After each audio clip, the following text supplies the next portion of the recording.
time management. Time management.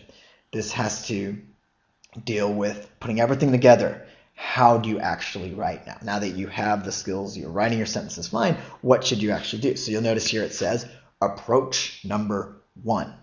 Well, there's going to be a couple of approaches here. How to write an essay that's best for you. So let's go through this approach and let's see if this will maybe help you out. First off, the most important thing, brainstorm and outline. This is so important. Do not just write. Do not just write. I'm going to actually write that down because it's so important. That is, do not read the prompt and say, oh, I get it. I'm going to write, type, because I only have half an hour. That will make you go down into the deep, dark woods. You're going to get lost. You're going to lose all logical flow. You're going to start repeating yourself, and you will break down, or at least your essay will break down, and you'll probably not even get a 4. So be careful. Why? Because brainstorming and outline helps plan your attack, where you're going to go. The idea is that you're going to come up with, and that's why allocating 3 minutes to it isn't a waste of time, because once you have an idea, once you've mapped out what's going on, then the writing is going to flow out that much more smoothly. So this is the very first thing, fundamental, brainstorm and outline.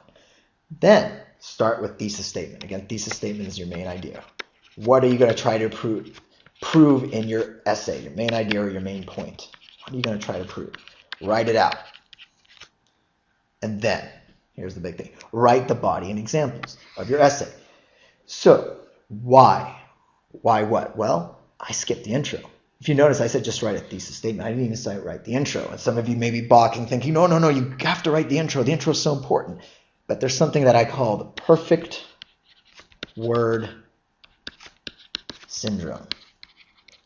And many of us have suffered from this before.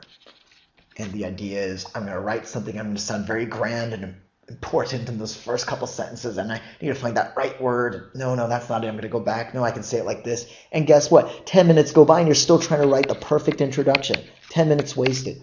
So skip the introduction from the beginning and just start with the thesis and go straight into the most important part, which is the body and the examples. That's what's going to back up your points here. And this is going to take 20 minutes because, again, this is really where you get to shine here because they're looking for analysis. They're looking for your ability to persuade them through your analysis. And that's all happening right here.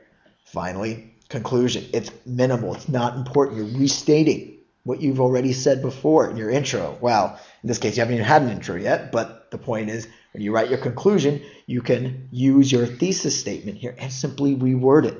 Simply reword your thesis statement. Your conclusion does not have to be long. Reword. Maybe add one parting thought at the end. 2-sentence conclusions are perfect. Even a 1-sentence conclusion is fine.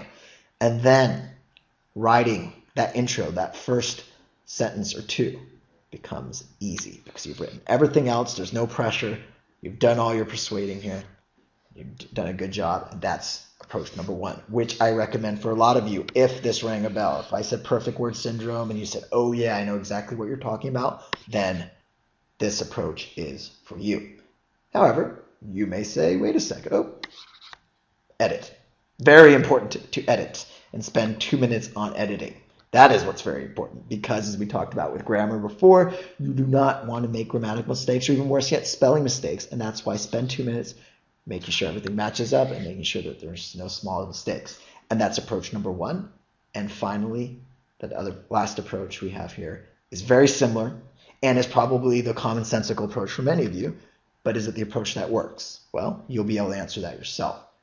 The key here is, again, no matter what, always do this first. But in this case, you can write your intro and thesis statement as you would normally. If you have no problem in doing this, you can usually get to the point after you've brainstormed an outline. That is, you can get to the body.